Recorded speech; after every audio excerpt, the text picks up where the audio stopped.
Everyone.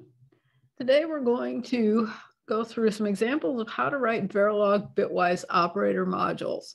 And so we'll start by taking a look at the Boolean equation, and we'll see how we convert that to a Verilog module using an equation that looks very similar to the Boolean equation. We'll actually then later show how to instantiate those modules. We'll run a functional simulation to show that each one of our modules is producing the correct output, and then we'll take a look at the end of what the RTL view of our hardware synthesis is. The function we'll be working with is our output f is a function of three inputs, a, b, and c. The summation notation tells us what outputs should result in a value of 1. The product notation tells you then what outputs should have a value of 0 for those corresponding inputs. We will work through 4 examples: canonical sum of products, canonical product of sums, minimize sum of products, and minimize product of sums. And the bitwise operator symbols, then for an AND gate is the ampersand. Of course, the ampersand or an AND gate we know requires a minimum of 2 inputs. So if you wanted to write a very simple equation to AND A with B, we use a keyword in Verilog called assign. And we want to assign to our variable f the result of, so the equal sign is the assignment operator, A AND with B. It's a very simple, straightforward expression, right? You just have to get used to the operator symbols. The OR operator is the vertical pipe. The vertical pipe is typically found, at least on my PC keyboard, right above the enter key. It's in the key where there's a backslash right above that. If you hit the shift key, you get the vertical pipe. Right? That might be something you don't commonly use on your keyboard. Right? It's the OR operator. And again, an OR gate takes a minimum of 2 inputs. And if we wanted to write a simple expression, these example usages shown out here in the right of the table, we assign to F, A ORed with B. XOR is the caret symbol. All right. So if we want an XOR gate, if we want to say A XORed with B, we do it with the caret symbol. The NOT symbol is a tilde, right? The NOT gate takes 1 input, produces 1 output. So if we want to assign to F, A NOT, we just put the NOT here in front of the A. XNOR, right, is inverting the XOR gate, and you can write that in one of 2 ways. You can do the caret followed by the tilde, or the tilde preceding the caret, right? Either one of those methods works to give you the XNOR operation.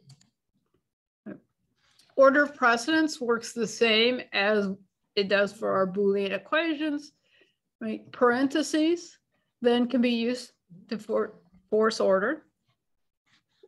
The NOT gate has a higher level, so we're going from highest to lowest, right? And then NAND is not AND, so NAND is the tilde in front of the ampersand, has the next, right, XOR, XNOR, and the lowest level of precedence in order of operations, right, is OR, and then the NOR gate, the not OR gate, is the tilde in front of the vertical pipe.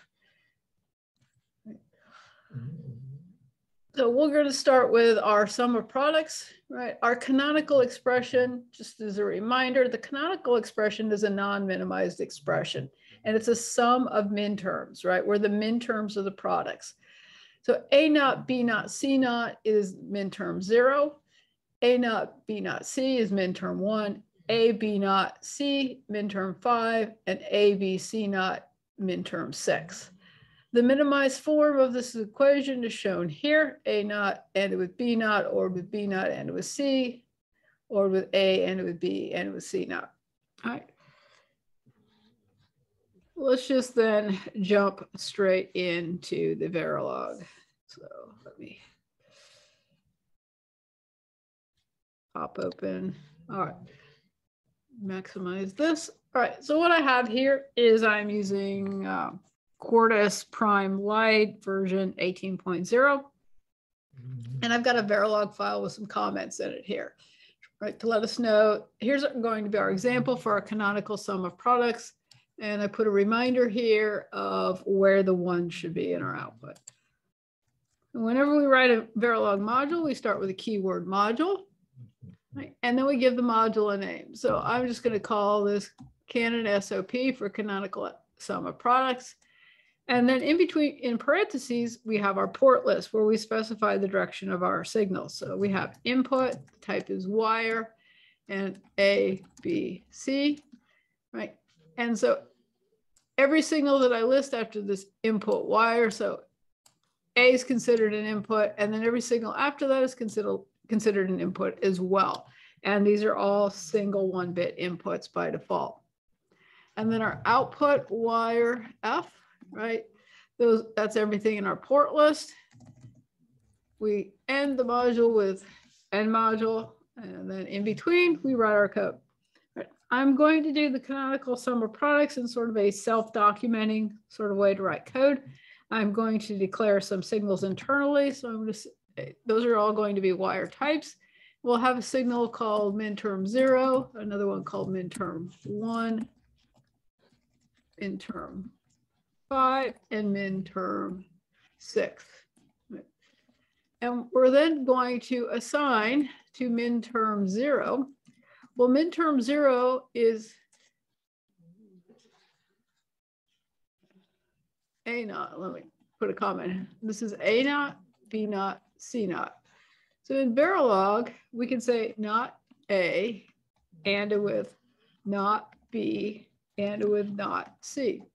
Right? We don't have to put parentheses around these expressions because the not operator takes precedence. So the order of operations really will be, keyboard jumping around, sorry. Old computer with a keyboard that needs replacement. If we were going to write parentheses to show the order of operations, here's what's happening because of the precedence, right? Not A will happen, not B will be evaluated, not C will be evaluated. And then the results of each one of those expressions will be added together. Like I said, you do not have to put the parentheses in because of the order of the precedence and order of operations, right? And so now we've got our minterm 0. Let's go ahead and say, I'll leave some extra space to make it more readable for you. Minterm 1. Well, minterm 1 is not A and with not B and with C, right? That's our A naught, B naught, C, because minterm 1 is the input 0, 0, 1. Minterm 0 is the input 0, 0, 0, where A is a 0, B is a 0, and C is a 0, and here C is a 1, right? Just to remind you of what the binary looks like. Assigned to minterm 5, well, that's going to be, right? Oh, A and it would not B and it was C, right? Which is our A, B, not C, because our binary input is 1, 0, 1. When we form minterms, the ones we don't invert, the zeros we invert.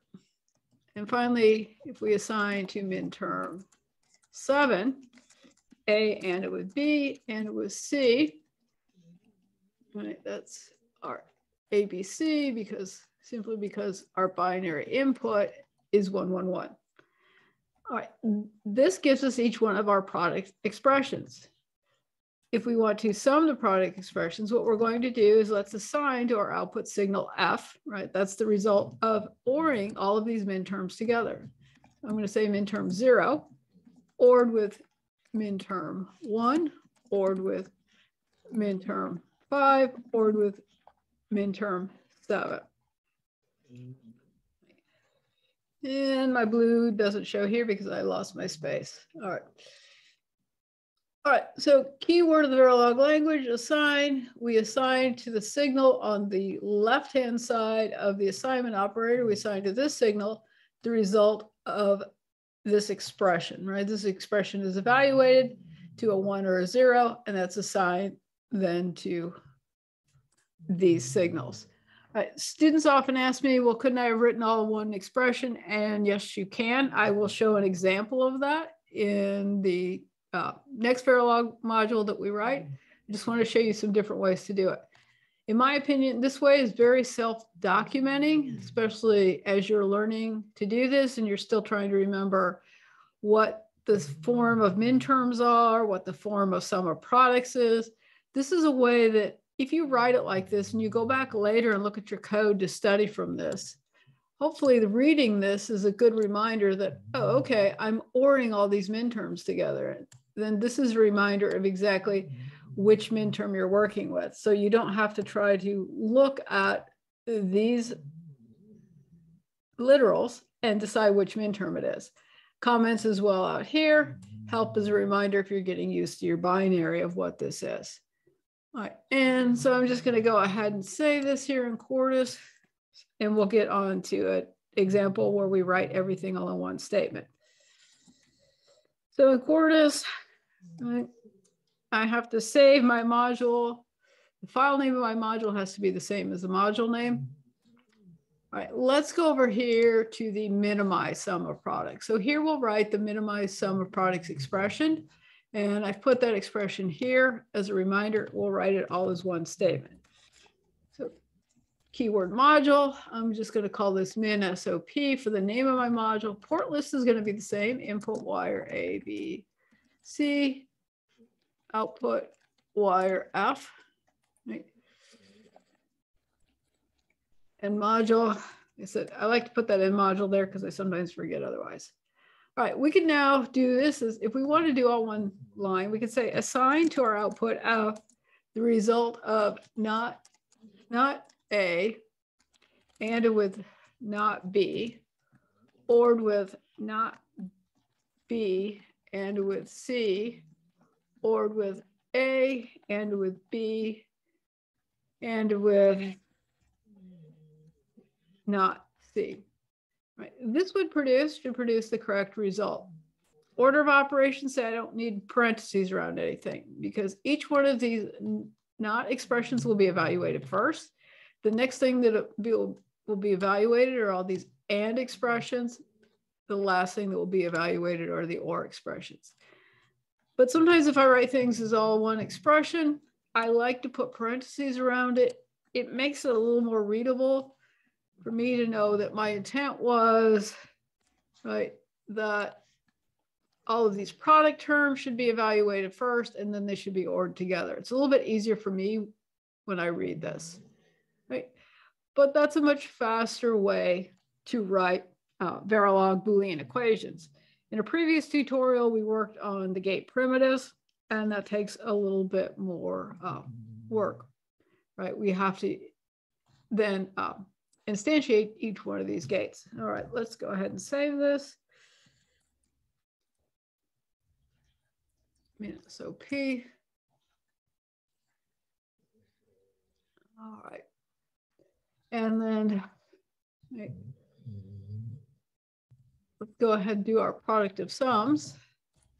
So module, this is our canonical product of sums, POS, input wire A, B, C, output wire F, and module, and then we'll make this code a little more self-documenting as well. We'll then write out what the max terms are. So we're going to have max term 2, max term 3. Remember, product of sums is where our zeros are, max term 4, and max term 7. We're going to assign to max term 2. Max term 2 is going to be A, ORed with B, sorry, ORed with not B, ORed with C, because our binary, we want that to be A, ORed with B not, ORed with C. That's usually how we write our binary expression. Remember that our input is 0, 1, 0. So max terms need to produce results of 0. So all of the inputs to the OR gates have to be zeros. Right? And so any non-zero input is inverted when we form the max term. All right.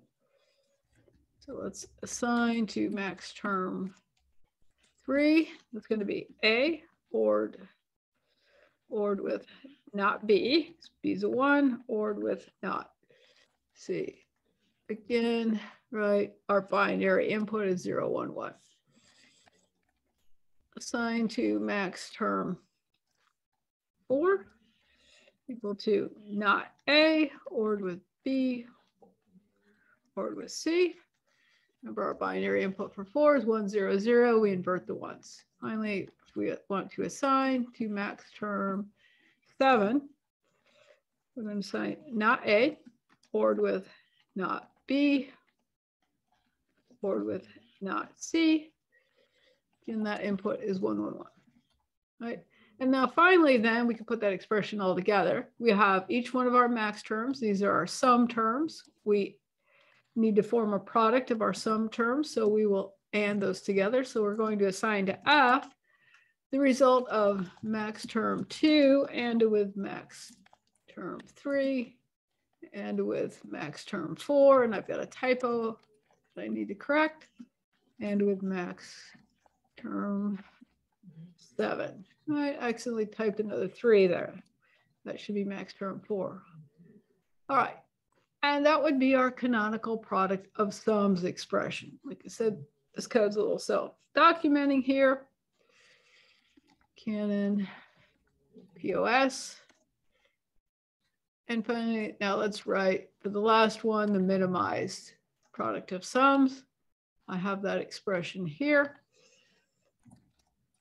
Module, min POS, input wire A, B, C, output wire F. Don't forget your semicolon. Again, let's write this as all one statement. We're going to assign to F. We're going to assign then, okay, we need to force the order with a sum. So I want A ORed with not B. That sum is going to be ANDed with not B, ORed with not C. That sum will be ANDed with not A, ORed with B, ORed with C. All right, hopefully I haven't made any typos there. Like I said, I'm leaving the space to make it a little more readable for you. All right, we had to put these parentheses around these summing operations. If we didn't, if I were to remove those, right, you can see what starts happening is we wouldn't get the expression we'd expect because all of our inverse operations would be performed first, but the AND takes precedence over the OR. And so if you don't put it in the parentheses to force the order, you would end up having B naught added with B naught, right?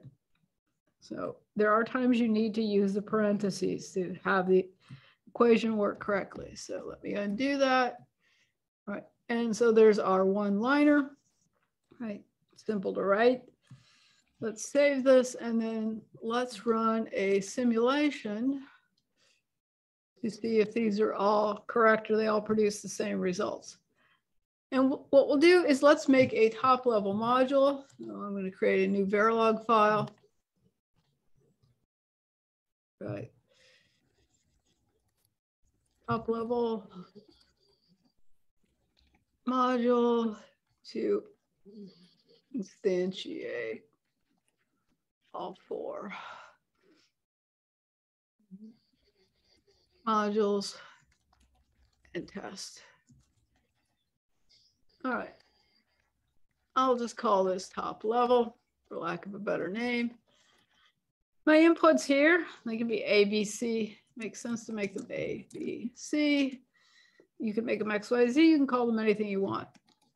Right. I'm going to have 4 outputs, right? We're going to instantiate them. So I'm going to have C SOP for canonical sum of products, C POS for canonical product of sums, M SOP for min sum of products, and M POS for minimum product of sums. So this module will have 4 outputs.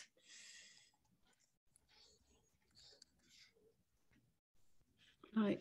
And now we want to instantiate each one of these other modules. So a lot of times what I like to do, like I said, I like to make a copy of that.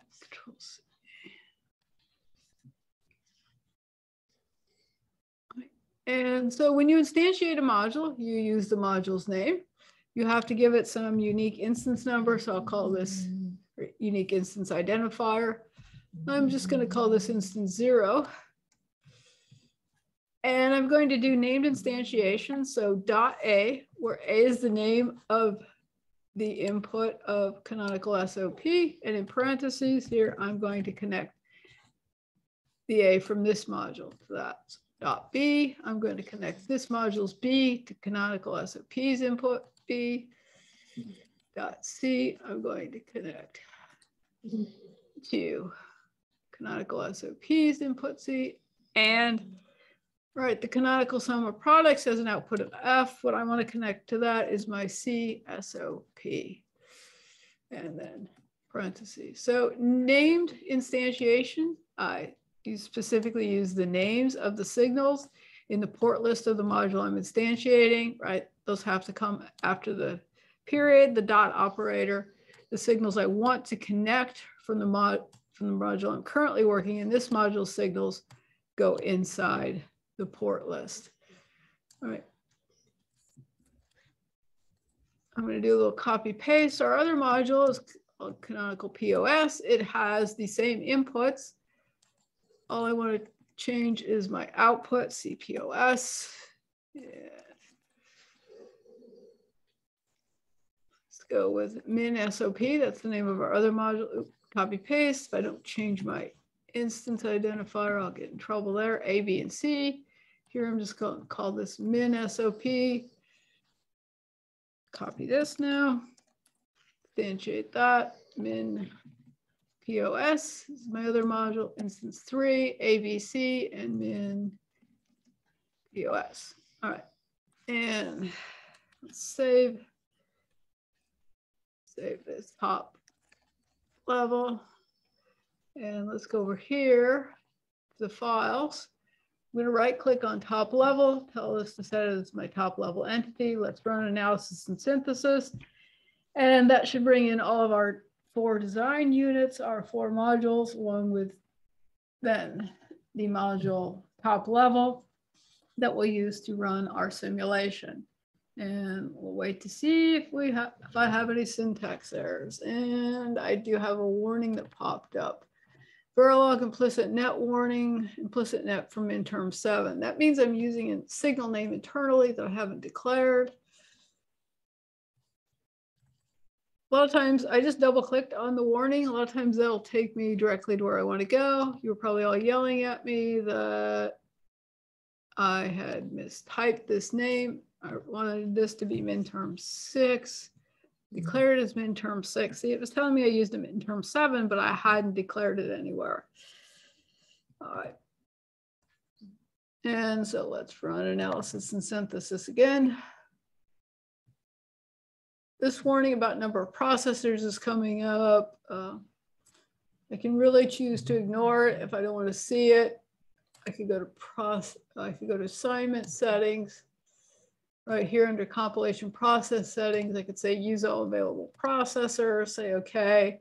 I'd have to run analysis and synthesis again to show that that warning doesn't come up. What we'll do while that is running is we're going to go ahead and start setting up our simulation. So let's say file, new. We're going to use the university program vector waveform, VWF. And we're going to set our end time. So edit, set end time. We're just going to run this for 80 nanoseconds. All right, analysis and synthesis is done. If you look over here, we have no warnings. That got rid of that warning. Okay, back here in the simulator, so let me minimize that so you can see this a little better. I'm going to right click, insert node or bus, node finder, list. We'll bring in all of those, select all of our signals. Okay, all right, so from our top level module, we've got our 4 outputs. I'm just going to go ahead and select the 3 inputs, right click and say grouping, and I'm going to call that group input. I'm going to go ahead and save this. So the default name to save it is waveform. That's fine for the simulation. I'll just use that default. And now I want to then, with input selected, I'm going to go up here and click on the C. I'm going to have a count that I start at a value of 0, 0, 0. I'm going to use the default of count every 10 nanoseconds, say OK. You can see then out across our 80 nanoseconds, we're going to have our 8 unique inputs, 0, 1, 2, 3, 4, 5, 6, and 7. All right, I'm going to say Control S to save that. I'm going to say run functional simulation. And hopefully we get all 4 of our outputs the same and that they match then, or we should have our 0s and 1s. And no, I've got an error. I can see that already. All right, let's bring up then our function here.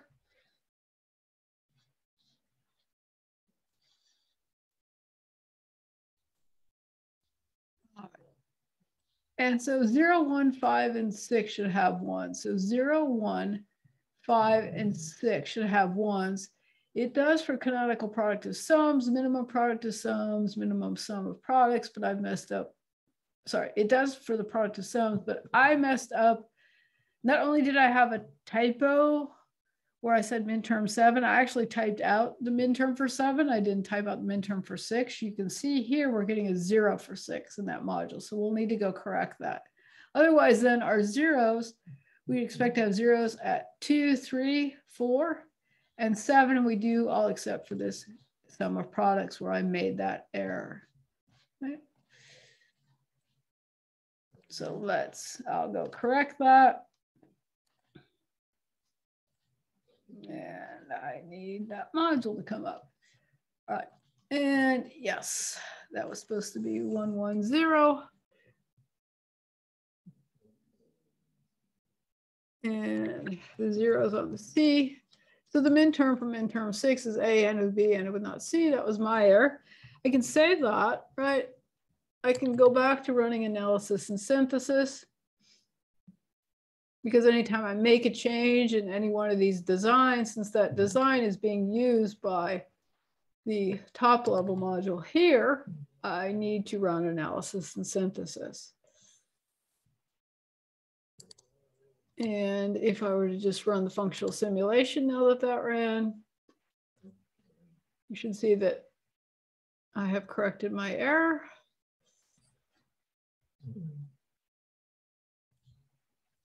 All right, so 0, 1. Yes, I did correct that error. They all 4 produce the same output and it is the correct output. The last thing we'll do is take a look at the RTL viewer. Now I'm going to go to Tools, Netlist Viewers, RTL viewer. And what this is going to do is it's going to give us a design of what our top level module looks like. Because a lot of times we're more familiar with drawing out a picture of what our circuit should look like and our connections rather than typing them in code.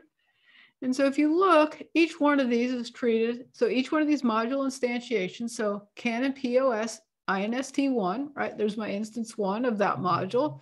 Here's what it looks like in block symbolic form. It has 3 inputs, A, B, and C. It has an output named F. You can see to that what we've connected to that here. This is our top level. This is top levels A, B, and C that are connected to each one of these module instances. And here's top levels outputs, CSOP, POS, and MSOP, right?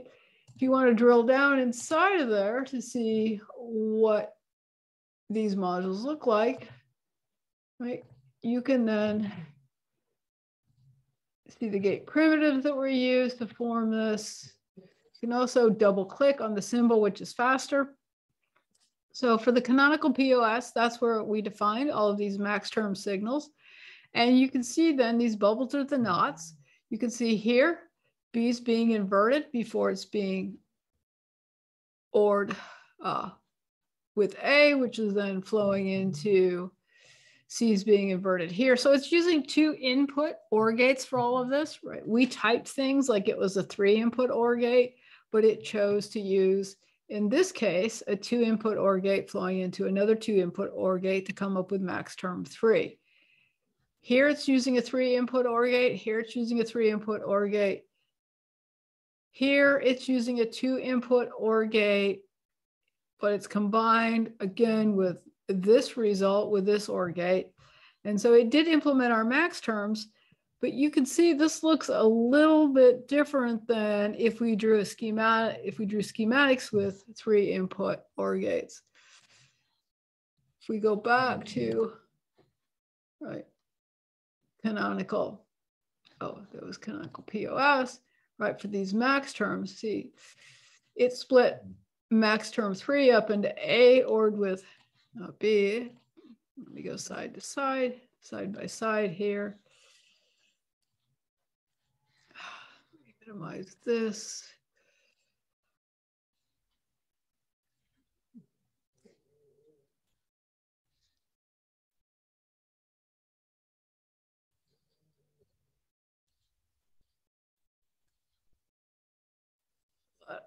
A bit, let's slide this over. Right, so we have A ORed with not B, right? Here's we have A ORed with not B.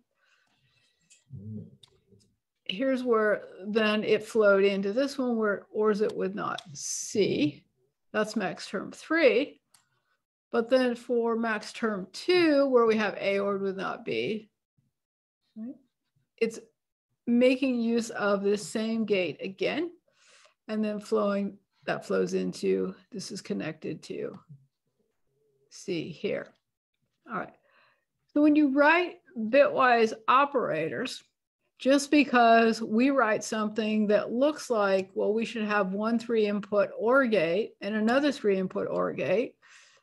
Well, the synthesizer then took a look at this and said, oh, well, I can use less gates, right, by doing this. So the thing is with bitwise operators, sometimes your gates look a little bit different than what you might have envisioned. Right. And if you want to take a look at some of the other circuits, right, you could then we go back to top level. Here's our canonical SOP. It did a similar thing. It's using 2 input AND gates here and here because it was using some terms in common there. And if we look then at our minimized forms, right, you can see our OR gates, AND gates, and NOT gates.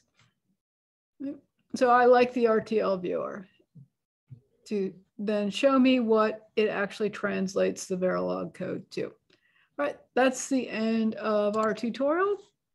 Hopefully now for students in my lab class, you have a lab assignment where you're doing something very similar to this that should help you get through that. All right, thanks for watching. Drop a like if you found this helpful. Let me know what other tutorials you might like to see. Good luck with your Verilog designs. Let me know what you're working on as well too.